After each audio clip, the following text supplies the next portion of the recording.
Muito bom dia, chamo-me Duarte Zoe, irei acompanhar-vos. Muito bom dia, chamo-me Duarte Zoe, irei acompanhar-vos ao longo do dia de hoje. Em nome da organização, nomeadamente da Direção-Geral da Educação e da Ordem dos Psicólogos Portugueses, gostaria de lhe dar as boas-vindas ao 7º Seminário de Psicologia da Educação, subordinado ao tema Psicologia da Educação, Bem-Estar e Sucesso Educativo. Este ano, como é evidente, num formato bastante diferente, totalmente online, mas não menos interessante, muito pelo contrário, como pode testemunhar pelo programa que foi criado a pensar especialmente em si.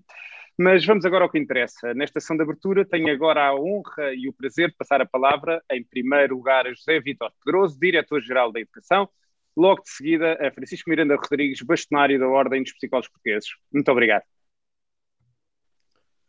Muito bom dia a todos e a todas. Em primeiro lugar, saudar o Sr. Bastonário da Ordem dos Psicólogos Portugueses, o Dr. Francisco Miranda Rodrigues, com quem a Direção-Geral da Educação realiza este encontro. Saudar ainda todos os psicólogos escolares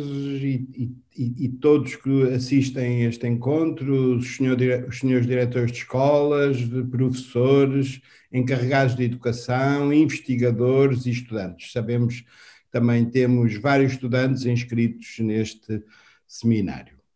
Estamos aqui hoje, mais uma vez, para apoiar e continuar a relevar o papel dos psicólogos escolares nas nossas escolas, nomeadamente através do seu contributo técnico-científico na identificação das medidas de suporte à aprendizagem e à inclusão, harmonizando a promoção do sucesso escolar com as características de cada aluno, com vista a que toda a dinâmica de intervenção possibilite a todos e a cada um alcançar o limite das suas potencialidades. Neste sentido, a Direção-Geral de Educação, prosseguindo as suas atribuições, tem alocado um conjunto muito relevante de recursos à formação contínua dos psicólogos. Esta aposta na capacitação, através de modelos de intervenção testados e validados cientificamente, tem permitido dotar os psicólogos com os conhecimentos, as metodologias e os recursos que lhes permitam focar a sua intervenção nos domínios que melhor correspondem às necessidades atuais do sistema educativo português. Assim, a operacionalização do investimento estratégico no desenvolvimento e reconhecimento profissional destes técnicos especializados tem-se consubstanciado pela realização e disponibilização, desde 2015, de mais de 80 ações de formação, centenas de turmas acreditadas pela Ordem dos Psicólogos Portugueses, aos quais até ao momento presente já abrangeram mais de 3.000 formandos. Este conjunto de ações de formação foi possível executar por esta Direção-Geral recorrendo a um conjunto de fundos comunitários, dos quais destacamos o Programa Operacional de Capital Humano e o projeto Euroguidance do Programa Erasmus+. Temos ainda contado com o contributo da Ordem dos Psicólogos para a construção de instrumentos técnicos que a DGE tem vindo a produzir. O último é um instrumento online a ser lançado brevemente de apoio ao desenvolvimento de competências socioemocionais. Está também em fase de produção um sistema de intervenção online no âmbito da orientação e do desenvolvimento de carreira, no qual a supervisão técnica da Ordem será fundamental. Noutro eixo de capacitação profissional, a Direção-Geral de Educação tem convidado vários psicólogos escolares a participarem em webinars com forma de dar a conhecer um conjunto de iniciativas, de projetos ou programas que de alguma forma constituem exemplos a reter do contributo dos psicólogos escolares para a implementação de medidas concretas de política educativa. Como são os programas de mentoria entre pares e o apoio tutorial específico. Mais do que realçar uma prática de um agrupamento à escola em concreto, estes webinars pretendem, por um lado, constituir um recurso técnico para outros psicólogos e, por outro, dar a conhecer as potencialidades que as intervenções destes técnicos abrem para o trabalho conjunto de toda a comunidade educativa para assegurar uma educação inclusiva, de qualidade, contribuindo para que todos os alunos, da melhor forma e com os recursos mais eficazes, desenvolvam as competências previstas no perfil dos alunos à saída da escolaridade obrigatória. Um bom exemplo da potencialidade da intervenção dos psicólogos escolares foi o programa de formação de formadores no âmbito da medida de apoio tutorial específico, o qual, não sendo exclusivamente dirigido a psicólogos, permitiu formar um conjunto significativo de formadores que estão hoje disponíveis para fazer chegar à escala nacional uma formação sólida aos professores tutores, cumprindo-se desta forma uma importante dimensão do trabalho realizado pelos psicólogos escolares, ou seja, a dimensão da capacitação profissional de outros agentes educativos. Face aos novos desafios colocados aos atores educativos e atendendo às áreas concretas em que o psicólogo pode intervir na escola, importa ainda destacar as orientações para o trabalho das equipas multidisciplinares de apoio à educação inclusiva, as nossas bem conhecidas EMAI. Na modalidade de ensino à distância, o contributo perspectivado para estes técnicos especializados.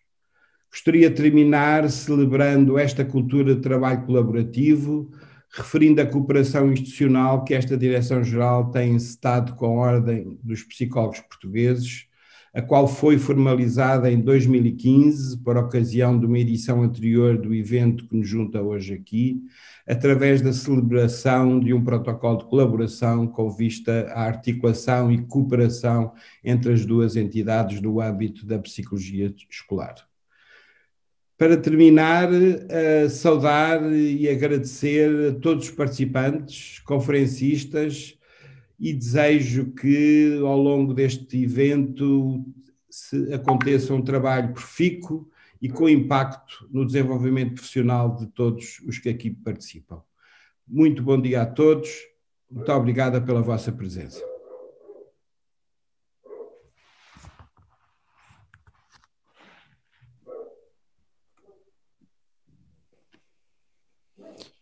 Olá, muito bom dia. Antes de mais, cumprimentar o Sr. Diretor-Geral da Educação, José Vítor Pedroso, com quem temos tido o gosto de podermos articular muitas ações nestes últimos anos e particularmente nestes tempos mais difíceis e complexos que estamos a viver. A todos e a todas que aqui marcam presença neste seminário, é mais um evento coorganizado e num momento particularmente difícil, e portanto também neste formato que tivemos que todos nos adaptar. Hoje em dia certamente será difícil que entre nós que aqui estão haja alguém que já não tenha, de uma forma ou de outra, sentido, uns mais, outros menos, a certo, algum sofrimento associado àquilo que todos temos passado neste último ano. Não tem sido, certamente, fácil a adaptação, seja enquanto profissionais, onde exemplarmente os psicólogos e as psicólogas têm marcado presença e tido uma resposta adaptada desde o primeiro momento, ajudando a que todos nós possamos ter mais condições de poder ir desenvolvendo a nossa vida e também nos adaptando, mas também pessoalmente, porque todos temos sentido o impacto e, portanto, para além do desempenho da nossa missão, que temos tentado fazer o melhor possível, também temos lidado com as nossas próprias dificuldades e penso que não é demais lembrar isto, porque por vezes esquecemos que tudo o que estamos a fazer também enquanto pessoalmente lidamos com este enorme desafio. Esta articulação profícua que temos tido com não só a Direção-Geral de Educação, com o Governo, mais concretamente com a Secretaria de Estado, e também já agora com a ANCAP, vai-nos permitindo também, em conjunto, termos melhores respostas, como aliás o senhor Diretor-Geral teve o cuidado de até exemplificar em alguns dos aspectos dessa articulação que aqui já fez referência. Não quero por isso repetir, mas sim sublinhar que os psicólogos e as psicólogas têm sido essenciais na resposta a este desafio. Em boa hora tinha sido iniciado um movimento forte de reforço da presença dos psicólogos e das psicólogas nas escolas. Não é demais salientarmos isso. Esse esforço certamente nos deu melhores condições para a resposta adaptativa que agora está a ser feita e para além daquilo que já vinha a ser concretizado, até previsto no âmbito do protocolo que o Sr. Diretor-Geral já fez referência, também um reforço extraordinário na resposta a esta crise pandémica. E, portanto, quando somamos aquilo que tem sido o número de psicólogos que têm entrado nas nossas escolas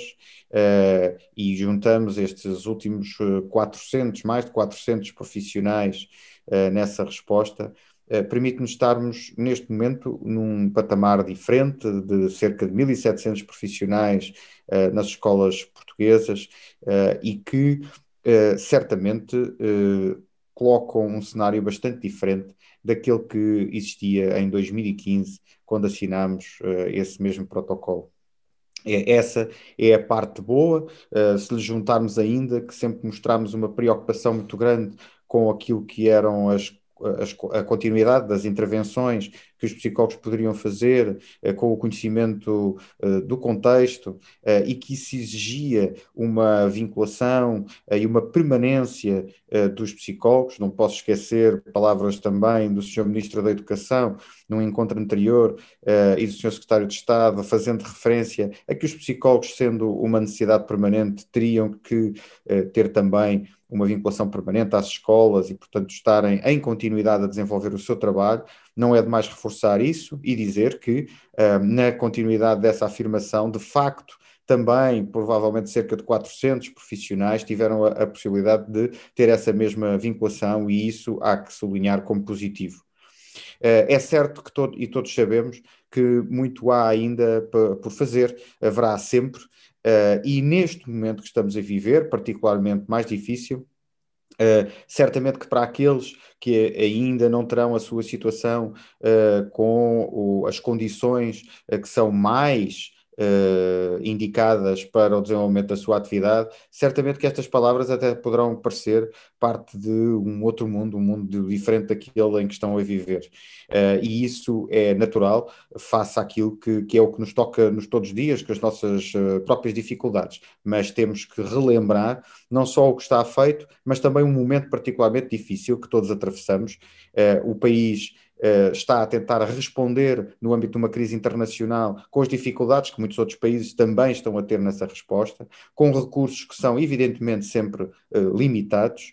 num país que também tem limitações muito específicas e, portanto, as respostas hoje em dia,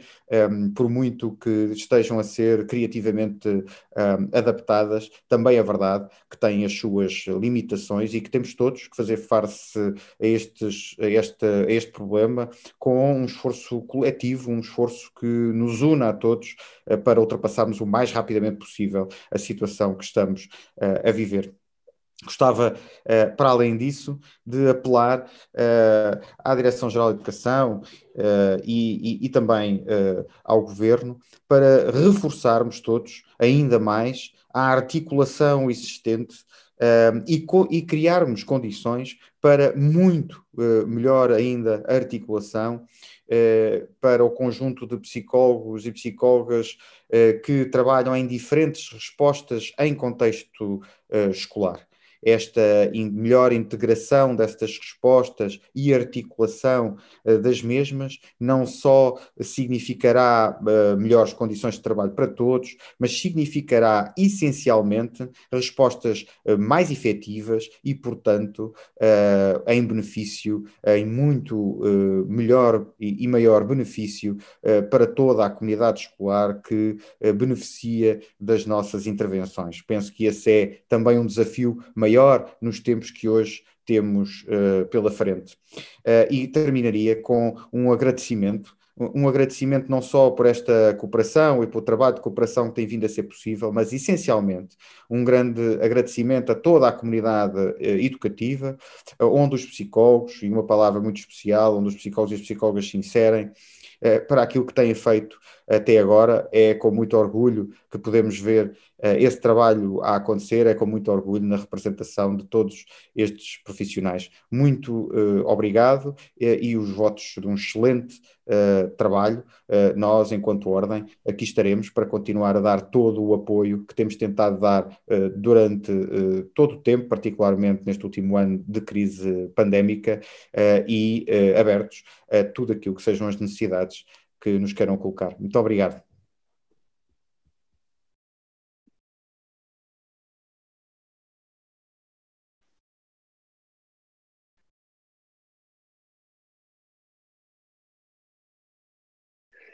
Bom, damos agora início às conferências e neste primeiro segmento. Antes de avançar, só uma pequena nota. Temos aqui várias pessoas que estão com... Várias não, algumas pessoas estão a ter algumas dificuldades com o som, estão a ver o som em duplicado. Apenas para informar que se calhar estão com o Zoom e com o live streaming aberto, portanto fechem uma das janelas, podem acompanhar, se puderem pelo Zoom, acompanhem pelo Zoom, que será porventura mais direto. Muito bem, vamos então agora avançar para o primeiro segmento do dia, intitulado Construindo Escolas Saudavelmente, e temos o prazer de acompanhar a comunicação de Marta Moreira Marques, investigadora na Trinity College Dublin e no Centre for Behaviour Change da Universidade College London, que nos veio apresentar as aplicações das ciências do comportamento no contexto da educação. Esta conferência terá a duração de 30 a 35 minutos e será seguida por de um espaço para perguntas e respostas que eu terei o prazer de colocar à Marta Moreira Marques. Marta, muito obrigado. Obrigada, estou só aqui a partilhar o meu ecrã, só um bocadinho. Creio que já estão a ver a apresentação. Está tudo ok? Estão a ouvir bem e a ver a apresentação? Obrigada e bom dia a todos e obrigada pelo convite para estar aqui hoje presente a preferir esta conferência. É com muito orgulho que o faço e que espero que seja útil, que leve um bom debate e uma boa conversa também no final e que vos possa ajudar naquilo que é a vossa prática profissional e os vossos interesses também. A ideia principal desta conferência é falar-vos um pouco sobre aquilo que a ciência comportamental faz, o que é que tem vindo a fazer e como é que pode ser também um contributo auxiliar para o trabalho que já é feito hoje em dia a nível do contexto escolar, quer por profissionais de psicologia, quer por outros profissionais que estão envolvidos nesta área de tentar compreender o comportamento dos diferentes agentes que fazem parte do contexto escolar e como é que se pode levar à sua alteração e à sua melhoria em diferentes âmbitos. Portanto, de uma forma muito geral, quando nós falamos em ciência comportamental, obviamente as ciências psicológicas são por excelência parte da ciência comportamental, mas estamos a falar aqui de uma temática mais abrangente, em que temos também outras disciplinas, como é o caso da sociologia, da antropologia e outras áreas, que tentam compreender os fatores que estão associados aos comportamentos, e aqui falamos de comportamentos de uma forma muito vaga, já vou falar um bocadinho mais sobre isso, e que estão associados também à sua mudança. Portanto, quais é que são os fatores explicativos dos diferentes comportamentos e como é que nós podemos utilizar isto e esta análise e este conhecimento para desenvolver intervenções de mudança comportamental que possam ser de facto eficazes. E quando nós falamos de intervenções de mudança comportamental, nós podemos estar a falar tanto de uma intervenção que é feita num contexto de 1 a 1, de conversa numa sala, como em contexto grupal, ou intervenções mais do ponto de vista da organização e até mesmo da comunidade. E tentamos muitas vezes distinguir aqui intervenções que procuram reduzir comportamentos que são considerados comportamentos negativos, e temos muitos exemplos ao nível da saúde, como é o caso da prevenção do consumo tabágico, do consumo de álcool, a prática de atividade física, etc. Mas também outro tipo de comportamentos que nós podemos pensar mais negativos, como é o caso do bullying, e que é muito frequente em contexto escolar, infelizmente. Por outro lado, também olhamos para aquilo que podem ser comportamentos que pretendem,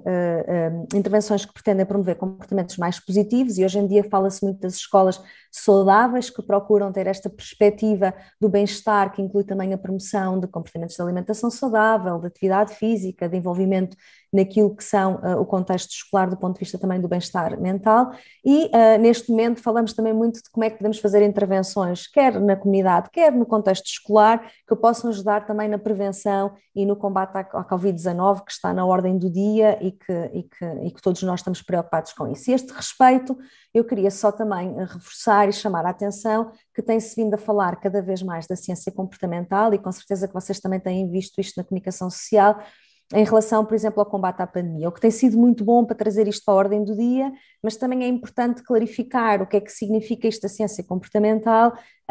e como é que pode então ajudar a promover comportamentos de saúde. E só para vos reforçar aqui 2 exemplos, a Organização Mundial de Saúde criou já em setembro do ano passado um grupo técnico só para ajudar, foi criado no contexto da Covid, mas este grupo técnico internacional de especialistas serve para ajudar e para apoiar todas as intervenções que a Organização Mundial de Saúde faz que tenham em vista a mudança comportamental, e em Portugal tivemos a criação no final da semana passada de uma task force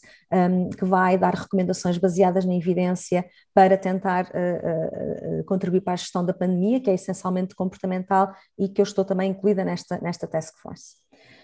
Porquê é que nós falamos tanto da ciência comportamental e porquê é que se torna tão importante trazermos isto para a conversa e para a ordem do dia? Bom, aquilo que nós sabemos já de investigação de muitos anos é que quando nós falamos em promover comportamentos, e mais uma vez eu refiro que estamos a falar quer de comportamentos de saúde, quer comportamentos de aprendizagem em sala de aula, quer em comportamentos de prevenção do abandono escolar, das relações entre pares a nível educacional, da própria organização e da cultura escolar. Portanto, estamos a falar desta panóplia de comportamentos que estão envolvidos. Aquilo que nós sabemos de muitos anos de investigação nesta área é que quando nós falamos de mudança comportamental, nós estamos habitualmente a falar de mudanças que ocorrem em sistemas complexos, e os próprios fatores que estão por trás dos comportamentos em si são também eles múltiplos, e eu já vou falar um pouco mais sobre o tipo de fatores que existem. E enquanto há uns anos atrás as intervenções de promoção de comportamentos eram muito focadas em dar conhecimento e em intervenções essencialmente muito baseadas na educação, e portanto esta ideia de que as pessoas não mudavam comportamentos ou não adquiriam comportamentos porque não tinham o conhecimento sobre eles, começou a ser desmontada a partir do momento em que de facto a investigação, que era focada em intervenções essencialmente educacionais, e quando eu digo educacionais aqui eu não falo de educação no contexto de sala de aula, mas falo de dar conhecimento sobre o comportamento que se quer mudar. A intervenção, de facto, a investigação de facto demonstrou que estas intervenções tinham uma eficácia bastante limitada, porque a falta de conhecimento ou o conhecimento sobre o comportamento a adquirir é apenas um exemplo daquilo que é importante nós intervirmos para ajudar a mudança comportamental. Um exemplo muito simples, quando falamos, por exemplo, da promoção da saúde escolar e naquilo que é as intervenções que existem, por exemplo, nos comportamentos preventivos do ponto de vista dos comportamentos sexuais, da utilização de preservativo, que existe a nível escolar naquilo que são as intervenções de educação sexual.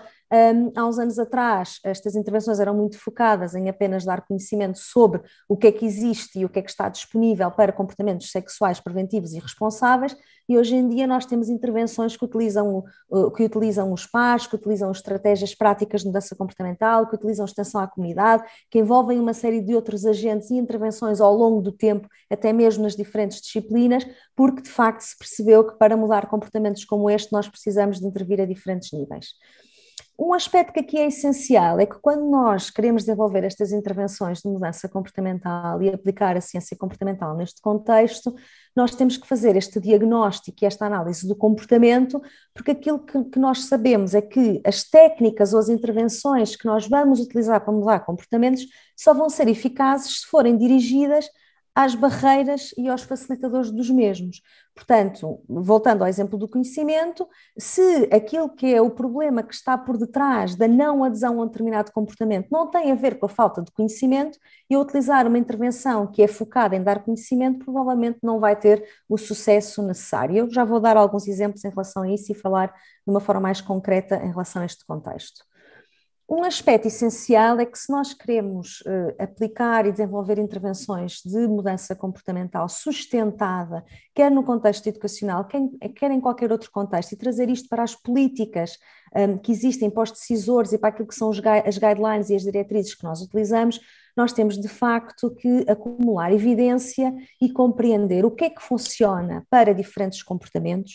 é comparar com diferentes tipos de intervenções, durante quanto tempo é que as nossas intervenções são eficazes, quais os diferentes tipos de contextos em que elas funcionam, para que a população, portanto, estamos a falar de estudantes de diferentes idades, estamos a falar dos agentes educativos, de quem é que estamos a falar e porque é que elas funcionam, portanto, quais é que são os fatores que explicam que estas intervenções funcionam. E para nós conseguirmos chegar a este nível de conhecimento e acumular evidência em relação a isto, nós precisamos de utilizar algumas metodologias e alguns aspectos fundamentais que nos permitam adquirir este conhecimento e que nos permitam acumular evidência. E aquilo que eu gostava de chamar hoje a atenção é para a existência deste tipo de ferramentas que têm vindo a ser desenvolvidas por investigadores, por especialistas na área, em colaboração com as pessoas que estão a trabalhar no terreno, e que o grande objetivo destas ferramentas e destes métodos é ajudar quem está no contexto de facto a conseguir desenvolver intervenções que são sistematizadas, portanto obedecem ao mesmo conjunto de princípios e de etapas, que utilizam quadros teóricos da psicologia e da mudança comportamental para sustentar aquilo que é a intervenção e que possam testar e avaliar sempre que possível estas intervenções, de maneira a que se possa analisar tudo aquilo que vocês veem do lado esquerdo do ecrã, o que é que funcionou, porque é que funcionou, para que diferentes pessoas, e isto vai nos ajudar quer a replicar as intervenções, quer a melhorar quando adequamos a diferentes contextos. Existem vários quadros conceptuais ou vários frameworks que nos podem ajudar a desenvolver intervenções desta forma mais sistematizada e baseada na teoria. Há um que tem sido bastante utilizado, que é aquele que eu vos vou trazer aqui hoje como um exemplo, e que foi desenvolvido no Center for Behavior Change na University College of London, e que foi desenvolvido com base numa revisão de todos os frameworks, todas as metodologias que já existiam para o desenvolvimento de intervenções de mudança comportamental, e aquilo que se verificou nessa revisão é que o que existia até à altura, e portanto isto foi desenvolvido entre 2011 e 2014, quando foi a publicação final, aquilo que existia até à altura eram frameworks que se focavam em diferentes etapas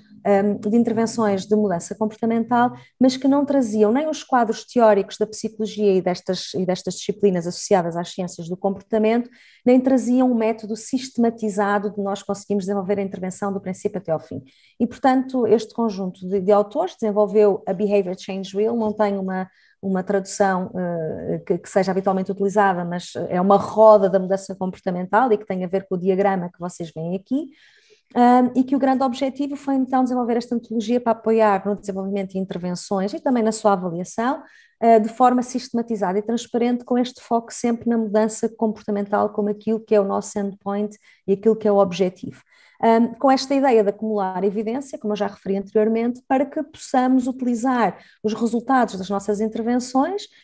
para apoiar a tomada de decisão de decisores políticos, e quando eu digo políticos pode ser num contexto mais micro em que nós nos inserimos, ou num contexto mais macro a nível nacional, aquilo que são as diretrizes e políticas públicas, quer de saúde, quer de escolares, quer em contexto de trabalho, o que vocês possam imaginar. Portanto, esta Behavior Change Wheel, aquilo que refere é que existem 3 níveis essenciais de atuação que nós temos que olhar e que temos que considerar quando estamos a querer intervir para promover mudanças comportamentais sustentadas.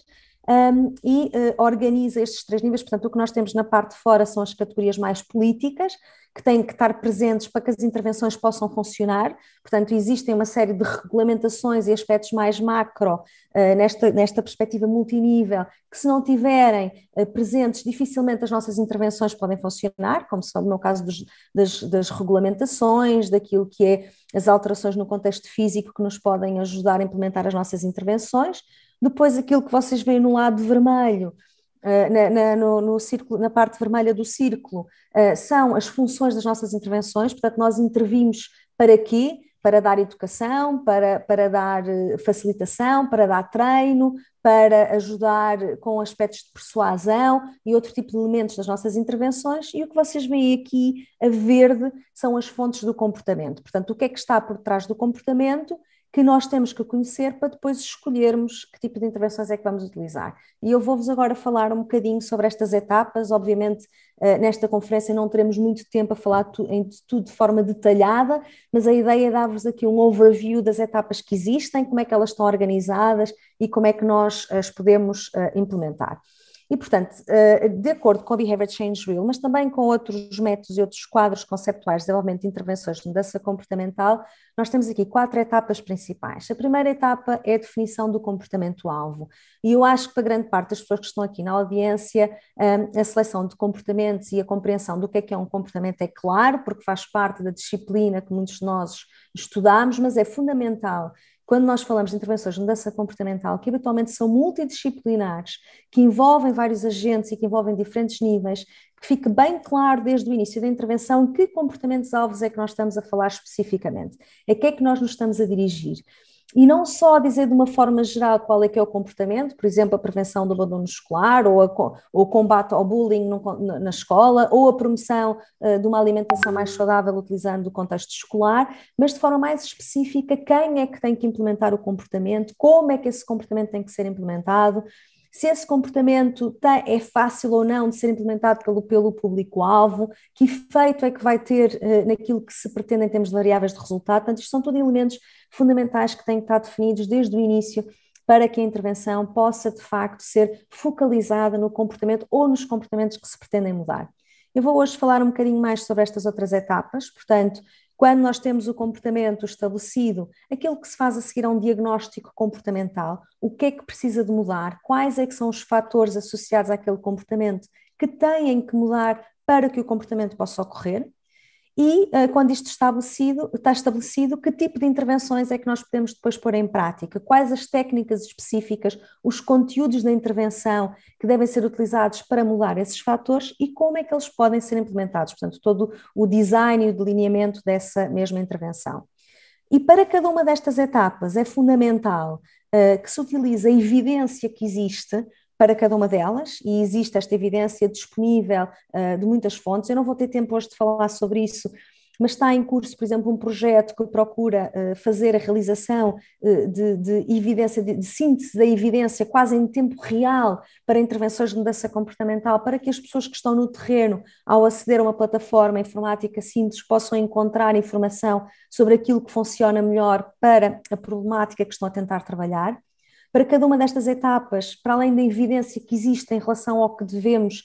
trabalhar e atuar, devem também ser feitas em co-criação com aquilo que é a população-alvo com que vamos trabalhar e claro que em todas elas nós temos que fazer uma avaliação do que é que pode funcionar e o que é que deve ser implementado. E quando estamos, por exemplo, a falar de intervenções de mudança comportamental, em que temos vários comportamentos que são comportamentos-alvo, tem que haver esta avaliação de que comportamento é que terá maior impacto na problemática e até que ponto é que as pessoas vão ou não implementar cada um desses comportamentos. Esta etapa do diagnóstico comportamental, portanto, a identificação do que está aqui no centro desta roda é fundamental, porque é aquilo que vai definir as intervenções que nós vamos selecionar e as intervenções que nós vamos escolher. Se nós não identificarmos estes fatores de forma aprofundada, dificilmente nós vamos ter intervenções que vão ser eficazes ou que vão ser eficazes de uma forma consistente em diferentes contextos, e é aquilo que nós pretendemos que aconteça. E, portanto, aquilo que nós sabemos é que as intervenções vão ser mais ou menos eficazes quando nós identificamos quer as barreiras, quer os facilitadores a estes diferentes níveis. E nós temos no contexto da mudança comportamental e no contexto da psicologia muitas teorias que nós chamamos as teorias formais que nos ajudam a compreender o comportamento, por exemplo, a teoria da autoeficácia ou a teoria sociocognitiva, que possivelmente muitos de vocês conhecem, no âmbito da motivação, a teoria da autodeterminação, que é uma das teorias mais utilizadas e mais conhecidas hoje em dia, mas porque existem tantas teorias que podem ser implementadas e existem tantos fatores que podem explicar os comportamentos, torna-se muitas vezes difícil, num contexto mais prático de aplicação, quer por um lado, as pessoas que estão no terreno conhecer todas estas teorias para escolherem aquela que é mais adequada, quer por outro lado, selecionar uma teoria que vá conseguir capturar aquilo que é a complexidade de todos os fatores que estão por detrás. E por isso, muitas vezes, o que se assiste é uma combinação de diferentes teorias que pode ser problemático, porque na sua origem estas teorias têm diferenças em relação àquilo que é a forma como integram os diferentes elementos e os diferentes fatores do comportamento. E por isso, no contexto da Behavior Change Wheel, tentou-se arranjar aqui um modelo mais simples, muito focado na intervenção, que não exclui a possibilidade de se poder utilizar depois teorias mais formais, ir buscar mais informação sobre cada um dos elementos, mas que nos ajuda a conceptualizar e a compreender os fatores que estão por trás de cada comportamento de uma forma simples para informar aquilo que vai ser a nossa intervenção.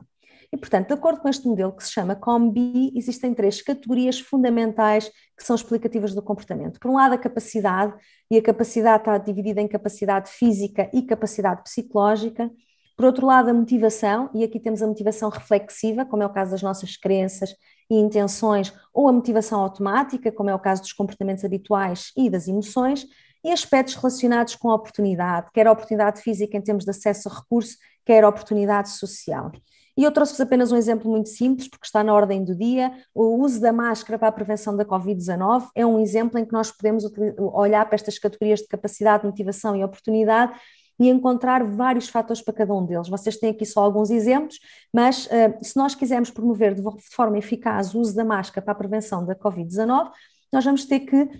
avaliar aquilo que são os fatores relacionados com o conhecimento, como colocar a máscara, deitar fora sem contaminar, o tipo de crenças que a pessoa tem em relação à utilização da máscara, se é útil ou se não é útil para a prevenção da Covid-19, aquilo que são as rotinas que as pessoas têm, mas também aspectos relacionados com as normas sociais, o que é que os pares acham e o acesso que as pessoas têm às máscaras. Portanto, para um comportamento como este, e é apenas um exemplo, nós aquilo que pretendemos fazer é avaliar as barreiras e os facilitadores para a capacidade, motivação e oportunidade, para depois podermos então selecionar aquilo que vão ser o tipo de intervenções e o tipo de técnicas que podem funcionar para cada um destes elementos. E, portanto, eu vou só aqui voltar atrás à roda. Portanto, nós aqui nesta roda temos esta camada que está à volta da identificação dos fatores de capacidade, oportunidade e motivação, e temos aqui as várias intervenções que nós podemos implementar. E ao identificarmos estas partes do queijinho verde, nós podemos então identificar estas intervenções. E, por exemplo, para o caso da capacidade, utilizamos intervenções que se focam na educação e no treino de competências. Faz todo o sentido, porque vamos aumentar aquilo que são os skills e aquilo que é o conhecimento das pessoas para desempenhar o comportamento. No caso da motivação, podemos pensar em aspectos relacionados mais com persuasão ou com a modelagem, que vocês também conhecem, a utilização de incentivos. No caso da oportunidade, podemos falar de aspectos mais relacionados com restrições, com a facilitação ou enablement, com a reestruturação ambiental. Um exemplo muito simples, se quisermos promover, por exemplo, comportamentos de reciclagem num contexto escolar, temos que colocar ecopontos na escola para que os alunos e os agentes educativos os utilizem e alterem os seus comportamentos a esse nível. E, portanto, tudo isto são estratégias que são implementadas de acordo com os fatores que vocês avaliam do lado esquerdo, e o modelo COM-B é apenas um exemplo. E depois vamos traduzir isto em coisas ainda mais específicas. Portanto, a partir do momento em que podemos avaliar que aquilo que está a ocorrer para o nosso comportamento-alvo é fundamentalmente influenciado por aspectos ou de capacidade, ou de motivação, ou de oportunidade, ou até mesmo dos três, nós vamos então começar a definir para cada uma das intervenções que vamos pôr em prática quais é que são as técnicas específicas que nós podemos implementar. É que nós chamamos técnicas de mudança comportamental. E vocês têm aqui alguns exemplos: resolução de problemas, dar instruções, o planeamento da ação, quem é que tem que desempenhar o comportamento, como é que vai fazer, quando é que vai fazer, que ajuda é que vai ter para implementar o mesmo. Alguns exemplos de automonitorização, que é muito utilizado hoje em dia, portanto, eu automonitorizar o meu comportamento para depois ter um feedback em relação a isso, aspectos de incentivo, que vemos muito hoje em dia em intervenções digitais, mas que é muito utilizado também em contexto educativo e no contexto da saúde também, e a reestruturação ambiental e a mudança do ambiente de forma a facilitar comportamentos positivos, que também são aspectos essenciais. Existem muitas técnicas de mudança comportamental, de tal forma que um dos grandes trabalhos que tem sido feito pelos investigadores nesta área, pelos cientistas nesta área, tem sido o desenvolvimento de sistemas de classificação, portanto, listagens, muitas vezes organizadas no formato de taxonomias, em que estabelecemos hierarquias entre as diferentes técnicas, portanto, que as agrupamos em categorias. E os investigadores, e algum destes trabalhos eu tenho estado também envolvida, têm-se procurado desenvolver estas listagens de técnicas de mudança comportamental. Um dos mais conhecidos e que também faz parte desta metodologia da Behavior Change Wheel é a taxonomia de técnicas de mudança comportamental, que foi já desenvolvida em 2013 e que é das mais utilizadas a nível mundial, que tem estado validada, que tem sido utilizada em muitos contextos, sendo o contexto da saúde um dos contextos principais em que isto tem ocorrido, dado que os seus autores são da área da psicologia da saúde, e esta classificação olhou para 93 técnicas de mudança comportamental, portanto é uma listagem de 93 técnicas possíveis que nós podemos utilizar nas nossas intervenções e procura agrupar estas técnicas de acordo com as funções da intervenção, portanto técnicas mais de educação, técnicas mais de recompensa, técnicas mais motivacionais, etc. Como nós temos muitas técnicas nestas taxonomias, a utilização destas metodologias como a Behavior Change Wheel permite-nos selecionar quais é que são as técnicas que eu devo utilizar de acordo com as barreiras e os facilitadores da capacidade, oportunidade e motivação. Queria acrescentar que estas técnicas estão disponíveis de acesso livre, quer em formato papel, quer em formato digital, através de uma aplicação móvel e através também de diferentes websites, em que vocês podem ver as definições, o que é que são cada uma das técnicas, exemplos práticos de como implementar e exemplos de intervenções que as utilizaram. A utilização deste tipo de sistematizações e destas classificações é muito útil, porque aquilo que acontece é que se a investigação científica, os relatórios, a informação que está disponível, classificar estas técnicas utilizando uma mesma linguagem, quando nós quisermos fazer uma intervenção nesta área e vamos ver a lista de técnicas que foi utilizada, vamos perceber exatamente o que é que foi feito e porquê. Depois existem outras classificações, como é o caso destas que têm do vosso lado direito, que são classificações mais específicas. Por exemplo, esta é uma classificação só sobre técnicas motivacionais que devem ser utilizadas quando estamos a utilizar modelos especificamente motivacionais, e é esse o nosso objetivo principal. Em termos de aplicações, este tipo de metodologias e a Behavior Change Wheel tem sido bastante aplicada, como eu já referi anteriormente, em diferentes áreas. Neste momento, a Organização Mundial de Saúde está a utilizar a Behavior Change Wheel, quer para intervenções que estão a fazer no contexto digital e de forma mais global de intervenções de promoção de saúde, mas, por exemplo, na Covid-19, em que foi feito este documento para os diferentes países utilizarem estratégias e recomendações para lidar com a fadiga pandémica, que se tem falado tanto, é utilizado o modelo COM-B para explicar os fatores que estão por trás da fadiga pandémica e que tipo de intervenções podem ser implementadas. Em contexto educacional, temos uma multiplicidade de intervenções que estão publicadas e que estão disponíveis em diferentes fontes, quer na área da promoção da saúde em contexto escolar, quer noutras áreas,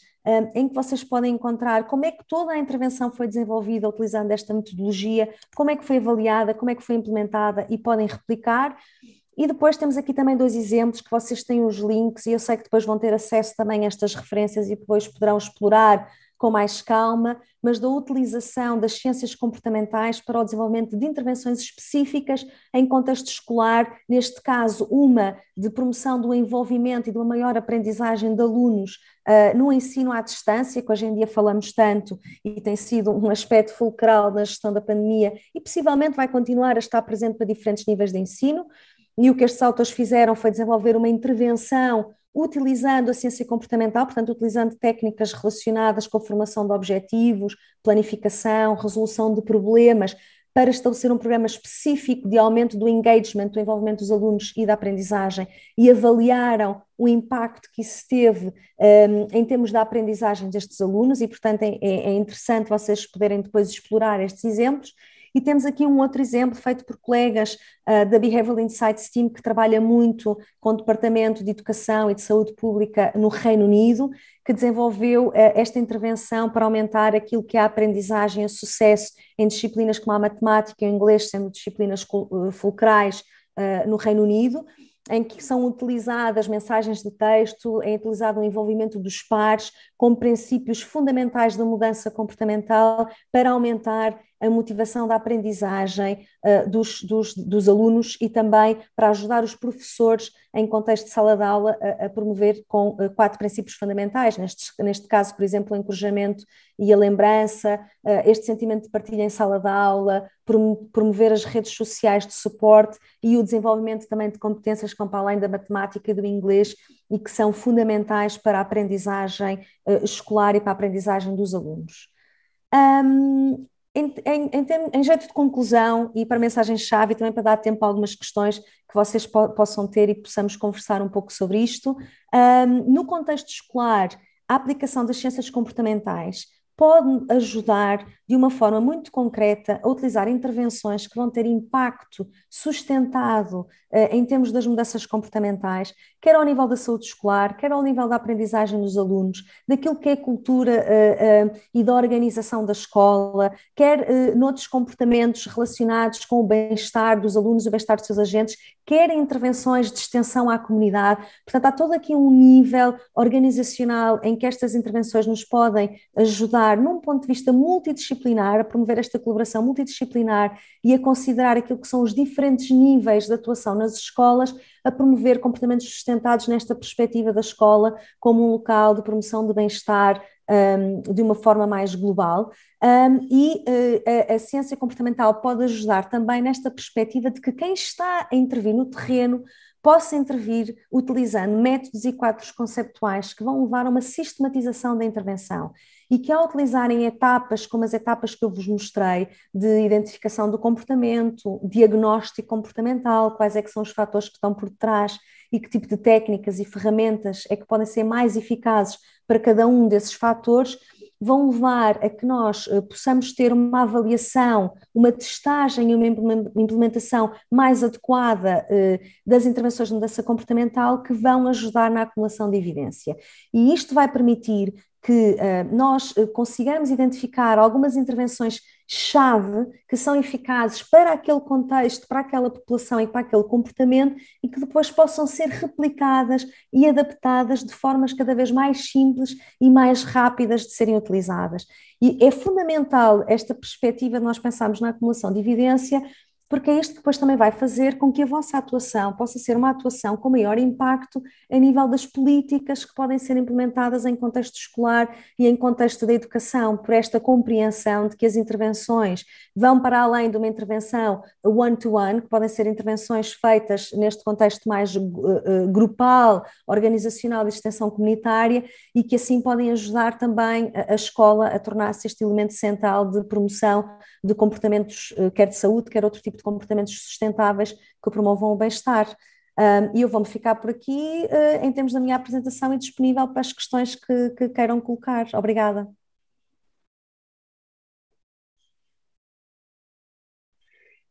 Marta, não sei se me estás a ouvir já? Perfeitamente. Ótimo. Então, antes de mais, muito obrigado aqui pela tua intervenção, interessantíssima, como já era expectável, e tenho aqui algumas questões que nos foram chegando e que gostaria de colocar. E aqui agradeço um pouco a tua capacidade de síntese que sei que tens. Portanto, na tua intervenção sublinhaste a importância do conhecimento do contexto, da experimentação e também da necessidade de avaliação de resultados, não apenas a curto, mas também, pelo menos, a médio prazo. Em Portugal, parte dos psicólogos com a intervenção em contexto escolar não pode ainda continuar as intervenções de ano para ano. Isso condiciona estas intervenções, certo? Sim, por um lado, obviamente condiciona, e assim, Idealmente, nós estamos a falar, idealmente o que devia acontecer é que nós devemos ter equipas, obviamente multidisciplinares, mas os psicólogos com um papel fulcral aqui, dado que estamos a falar das ciências comportamentais, presentes a longo prazo para ajudar a que estas intervenções tenham alguma continuidade. E, portanto, é isto que se procura, este é fundamental, mas também é possível, no contexto anual, pensar neste tipo de intervenções. Portanto, já existe muita evidência, já existem muitas intervenções que têm sido desenvolvidas para diferentes contextos e que também são avaliadas em espaços mais curtos, não é? Portanto, depende do comportamento que se está a mudar. Muitas vezes esta avaliação pode ser feita a 2 semanas, 1 mês, 3 meses, 9 meses, dependendo daquilo que se procura. Se nós tivermos aqui uma sistematização de como é que a avaliação vai acompanhar a intervenção e tivermos diretrizes claras em relação a isso e uma metodologia escrita, mesmo depois da pessoa que desenvolveu a intervenção sair, esta intervenção e esta avaliação pode continuar. Isto é um aspecto fundamental e eu sei que temos muito pouco tempo, mas só rapidamente para dizer, sim, claro. Isto também acontece noutros contextos, não é? Por exemplo, no contexto da investigação, em que nós desenvolvemos estas intervenções e avaliamos, muitas das pessoas em investigação só estão 1 ano, 2 anos ou 3 anos nos projetos e eles têm que ser montados para que persistam mesmo quando as pessoas já não estão presentes nesse mesmo contexto. E os modelos que apresentas vão muito além, portanto, como também referiste, do contexto escolar, e são modelos que na saúde ou na educação são, de certa forma, de saúde pública. Isto não implicaria também ações mais concertadas com outras áreas ou organizações? Isso parece-me um aspecto fundamental. Eu acho que há aqui 2 níveis que são importantes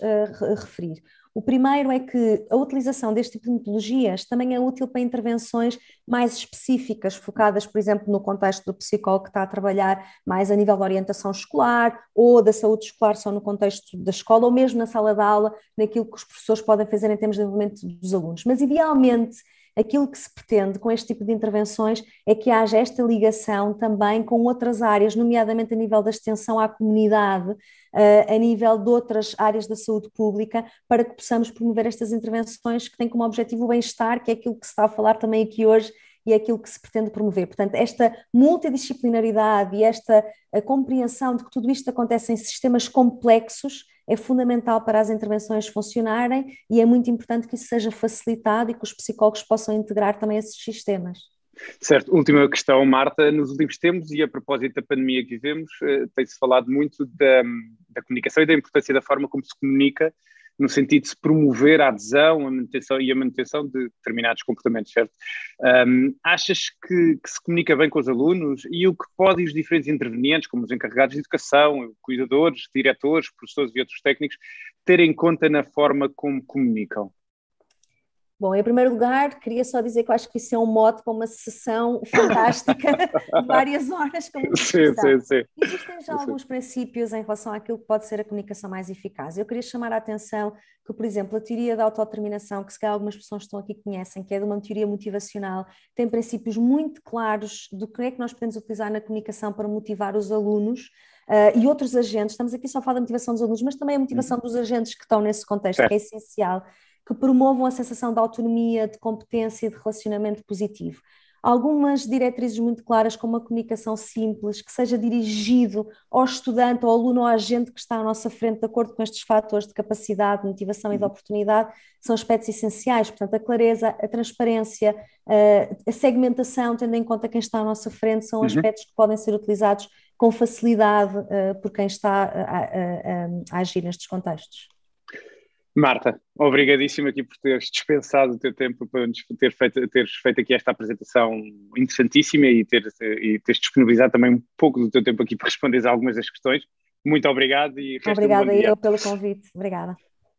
Vamos agora dar início às primeiras sessões paralelas. Relembro que têm de entrar pelo site, selecionar o menu de sessões paralelas e utilizar os códigos de acesso que foram enviados no passado dia 12 deste mês. Atenção, se não recebeu o código de ação que se inscreveu, veja a caixa do spam ou, se não tem mesmo esses códigos, entre em contacto com o Helpdesk que está no menu do site deste seminário. Relembro que iremos ter nas sessões paralelas 4 salas. A primeira, uma escola saudavelmente, de Isabel Diniz e Rita Martins, da Associação de Solidariedade Subud, ou SUBUD, Subud. Na sala 2, pontos, programas de promoção de competências socioemocionais para alunos do 5º ano de escolaridade. Paula Bizarro, Adriana Batista e Olga Gaspar, do agrupamento de escolas da Zona Urbana da Figueira da Foz. Na sala 3, devagar, se vai ao longe, quando prevenir vale mais do que remediar, Raquel Raimundo, do Colégio Valsacina. E na sala 4,